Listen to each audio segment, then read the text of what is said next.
What's up, fellow nerds? My name is Stephanie and welcome to For the Love of Nerd. We're going to jump right into our video today because I have 12 books to talk about today because I managed to read 12 books in the month of September and I don't want to waste your time, so let's get started. Now, 12 books isn't my usual number of books to read. That's quite a lot for me, and the reason for that was I was looking at my list of books that I still had to read this year and realized that if I wanted to finish all of them, I'd have to finish a book every 4 days. And I still have some pretty big books on my TBR for this year. So I had a little bit of a panic attack and I tried to read some of the really short books that I've got to kind of get myself ahead, which worked because now I have to read a book about every 6 days. So that's why I have so many books to show to you today. Some of them I did get from the library, so I don't have them here with me, but I will put them right here for you guys so you can see the cover. The first book I'm going to talk about today is House of Leaves by Mark Z. Danielewski. Now, this was a book that I started reading with a friend of mine. We started reading it for the Tome Topple Readathon, and I was really hoping to enjoy this book, but it ended up just being, I don't know what it was about this book, but it just didn't gel very well with me. This book is very complicated to explain, but I will do my very best. The very base story is about a man named Navidson who moves into a house with his wife only to find that the house is actually growing, like it's just sprouting extra corridors and rooms, which is a little freaky, as you can imagine. And his whole story is documented by an older man who is blind, who eventually loses his mind and dies. And after this old man dies, the story is then picked up by a younger man, and he continues to add on to the Navidson story, which I know sounds really complicated, but it's all told through regular text, but then through footnotes and glossaries and indexes, and it's all very complicated. And I am all for unique formats in books. I think my love of Illuminae right here is testament to that. I love it when authors play around with formats. But when I'm reading a book and there's a footnote that I'm supposed to look at and I can't find that footnote, not okay. Okay, I have to at least be able to find the footnote. That's all I ask. I understand what the author was trying to do. He was trying to mimic the house's maze-like structure with his actual text, but for me it really just took away from my enjoyment because I was having such a hard time following who was telling the story, what I was supposed to be looking at, if I was supposed to be reading the footnotes, and some of the footnotes were just long lists of people who aren't real. And it got to a point in the book where I would look at a footnote and say, okay, do I actually need to read this footnote? Is there actually anything in this footnote that is important to me as a reader? And if it wasn't, I skipped over it, which I don't normally do because I'm a completionist. But yeah, for me, House of Leaves was just a little too convoluted to really be enjoyable, which was a shame. The next book I read was Orange Volume 2 by this author because I can't pronounce things.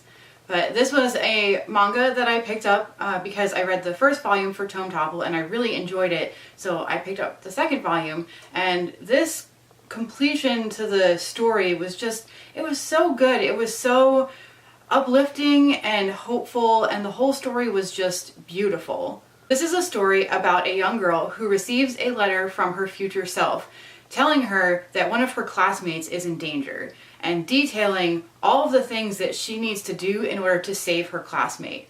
And of course, she does it because she wants to save her classmate, because who wouldn't?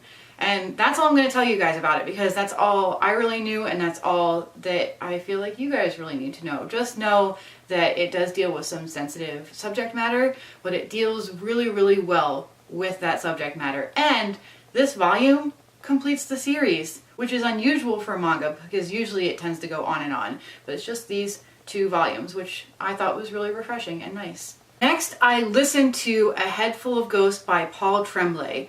Now, I love scary books. Like, I don't do scary movies, but I love scary books. And this book, I think I actually gave it a 5-star rating, which it was one of the only 5-star ratings this year.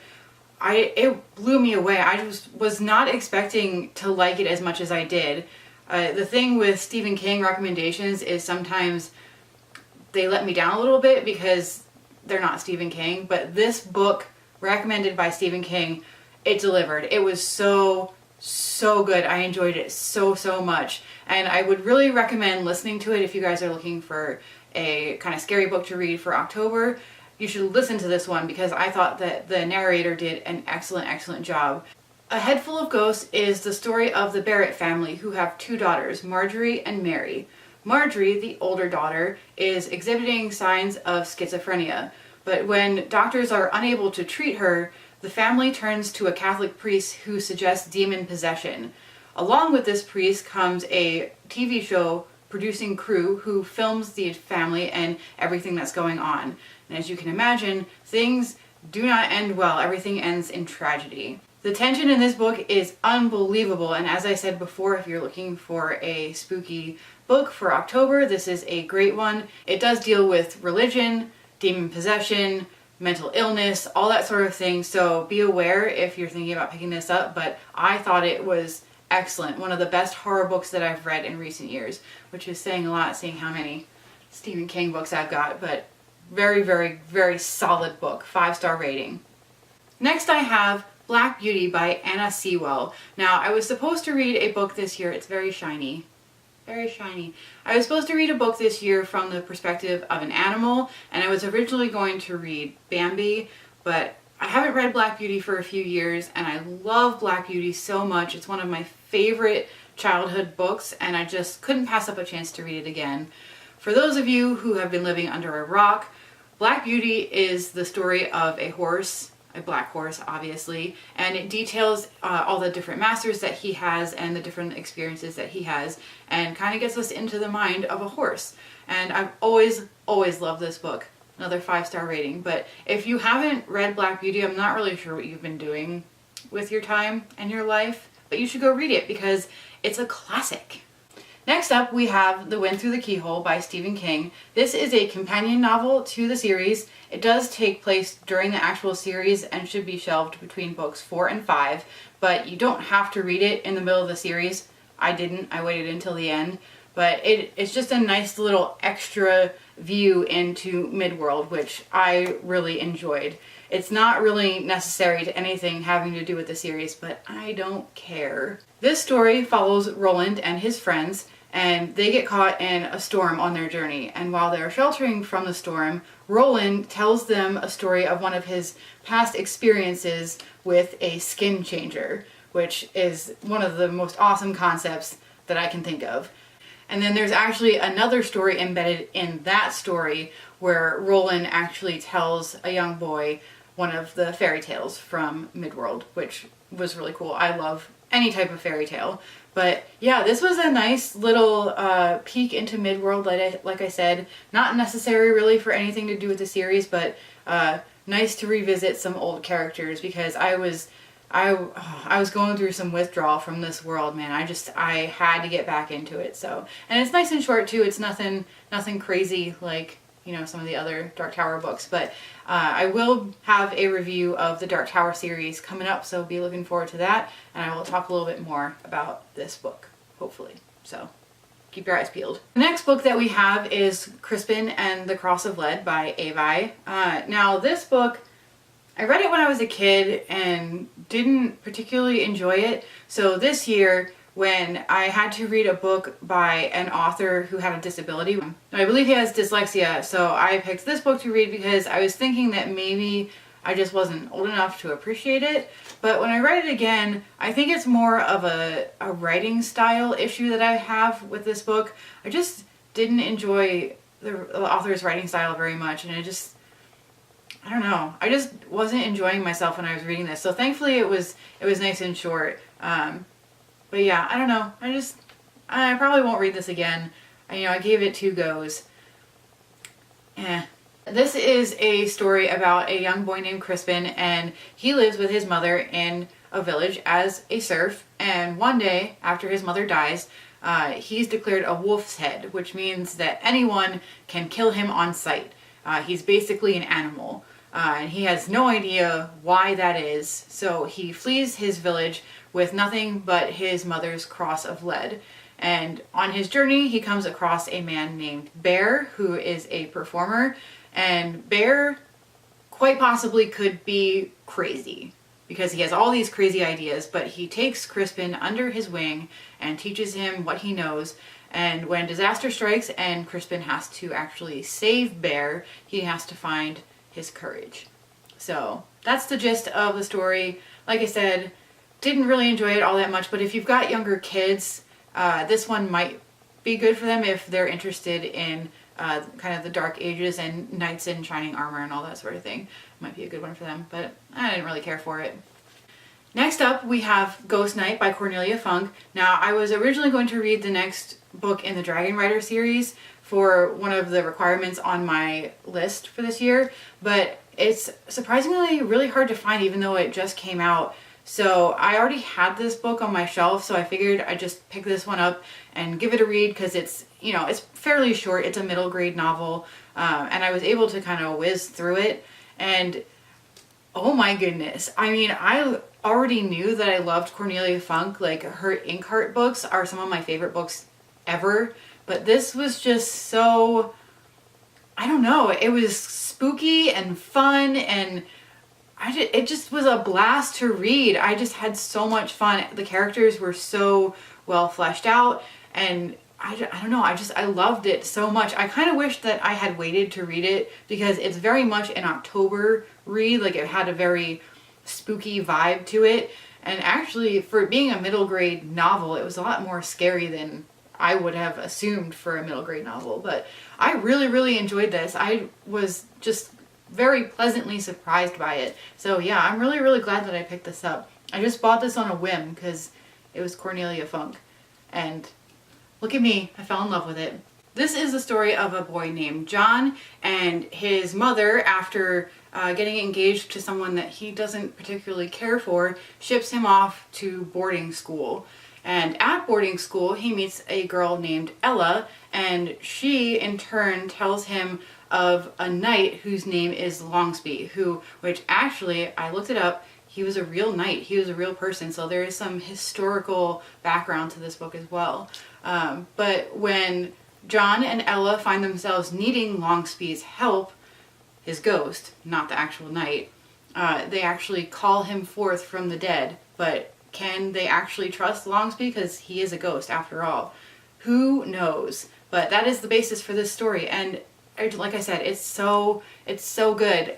Children and adults alike can enjoy this, and since it's October, you guys should give it a read because it's very much got those fall, October, Halloween vibes to it. So check it out. It's a good one. Now we're going to talk about a book that I kind of wish I didn't have to talk about. Kind of wish I hadn't even read it, but that is The Spy Who Loved Me by Ian Fleming. This is Josh's grandmother's copy, so it's old and doesn't have a dust jacket, but I read Casino Royale a couple years ago, I think, and didn't like it that much. Don't get me wrong, I love James Bond. I love the movies. I watch the movies all the time, but there's something about the books that, I don't know, especially this one, it was told from a female point of view, and she was just depicted as a brainless bimbo, basically. Like, all she had going for her were her looks, and as a female, I find that offensive, and the whole thing was just very chauvinistic and sexist, and it just wasn't enjoyable to read.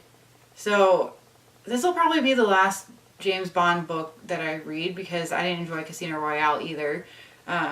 But if you like James Bond, I would steer away from these and just watch the movies, especially the more recent ones. They've done a lot better job of not being quite so sexist, at least in my opinion. But yeah, this was not good. The writing wasn't good. The characters weren't good. Yeah. Basically, the whole story, this young woman is taking care of a kind of like a roadside motel, which was weird in itself because she was a stranger to the owners and they just left it in her hands. And she runs into a bit of trouble and James Bond just shows up. and saves the day, because that's how it works. Sound stupid? Yeah, it was. The next book I'm going to talk about is A Torch Against the Night by Sabaa Tahir. Now, this book is the second in a series, the first one being An Ember in the Ashes. And I read Ember in the Ashes last year, and I really, really liked it. It was a debut novel, and I was just blown away by Sabaa Tahir's writing abilities, with it being a debut novel.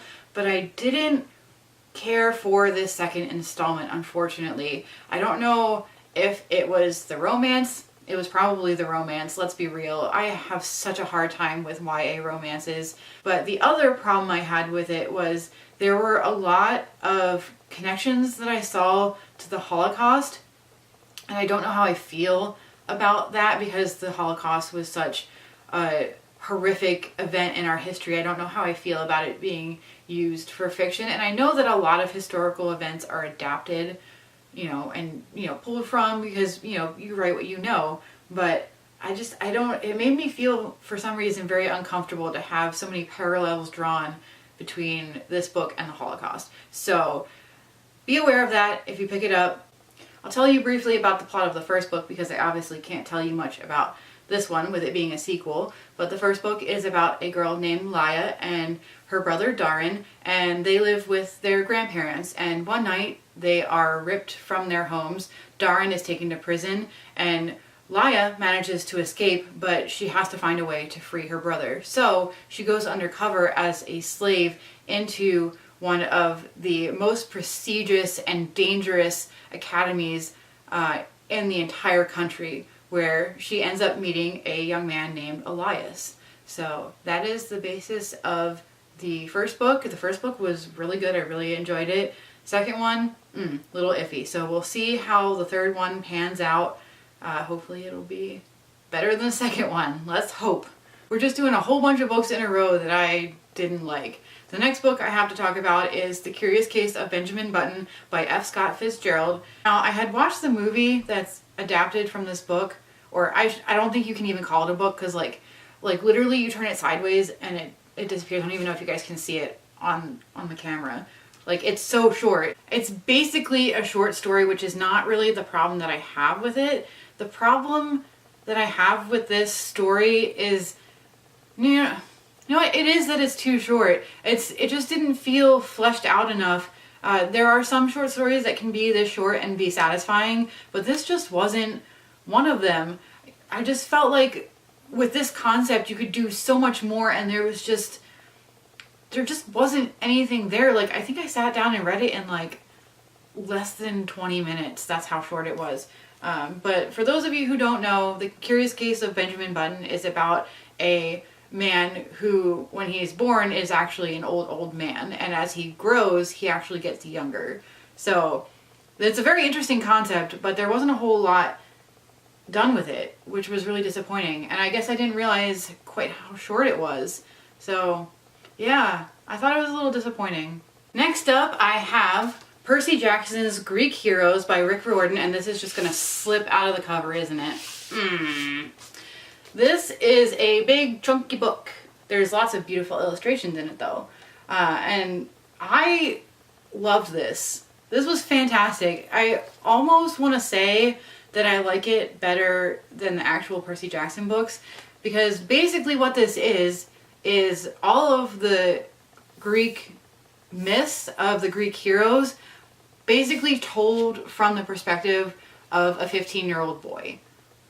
Percy Jackson. It's told from Percy Jackson's point of view. And if you've read the Percy Jackson books, you'll know that Percy Jackson is absolutely hilarious. And having the Greek myths told by a teenager is like so hilarious, because there's so many weird things going on in Greek myths that Percy Jackson actually addresses a lot of those in a really, really funny way. And when I was reading it, I was actually laughing out loud, which is not something that I do a whole lot, but definitely would recommend this. It was so funny. If you're looking to refresh yourself on some Greek myths, this is absolutely hilarious. I loved this. And the illustrations are gorgeous. So beautiful.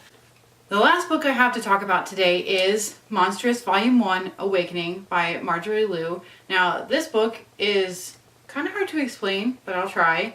It's the story of a young girl who is the survivor of a war between the humans and the arcanes. And she is an arcane, which just means that she's basically a combination between, I believe it's their gods. No.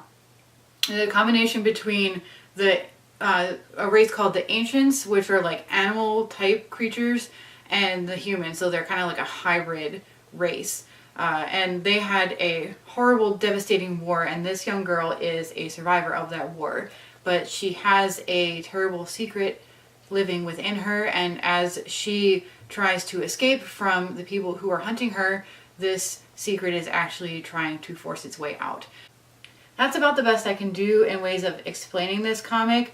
It's one of those stories that when you start reading it, it kind of places you down in the middle of the action and shows you what the world is like rather than telling you, which is a really fun way of doing things, and I really enjoy it when authors do that. It just took me a little longer to kind of figure out what was happening because it all seemed very confusing and I had to like flick back and forth a couple times, but it wasn't so confusing that I wasn't willing to keep going. I actually was quite intrigued by everything that was happening. So I'm hoping that the next volume will continue to build on what this volume started. Now that I have a little bit better of an idea of the world, I think it'll be a little bit easier to enjoy. And the artwork is just absolutely gorgeous in this comic, just absolutely stunning. And that always enhances my enjoyment of a comic, obviously. But in this one, I thought it was particularly beautiful. And the whole setting and story and art style really reminded me of Miyazaki's films, who is a Japanese animator. If you guys have heard of him, he made Howl's Moving Castle and Spirited Away and all those movies. And his movies are absolutely gorgeous. And I was reminded very strongly of his movies with this comic. And that's my air going on, if you can hear that. And there's nothing I can do about it because it's hot in here. But yeah, I really, really enjoyed this. It's not for children. It's very graphic in violence and nudity and all that sort of thing. But it's very interesting. Very interesting. And I'm really looking forward to reading the next volume. And I don't know if they're coming out with more volumes. I don't know if it's just the 2. But I'll keep you updated as I read them. Because this is really solid, really enjoyable. Really liked it. I'm just saying words now. That is going to do it for this video today. Thank you so much for watching. I hope you guys enjoyed all of the books that I read this month. I really went to town, let's be honest. I don't know if it's going to be quite as many in October because I've got some big books still that I need to read, but we shall see. Remember, if you like this video, please give it a big thumbs up, leave a comment, share it with a friend, do all of that fun stuff. But as always, may your books be many and your interruptions few. Bye guys! If you heard a car in that last shot, it's because my neighbor came home and I was awkwardly standing in the library filming. I'm pretty sure she saw me. So now I feel awkward.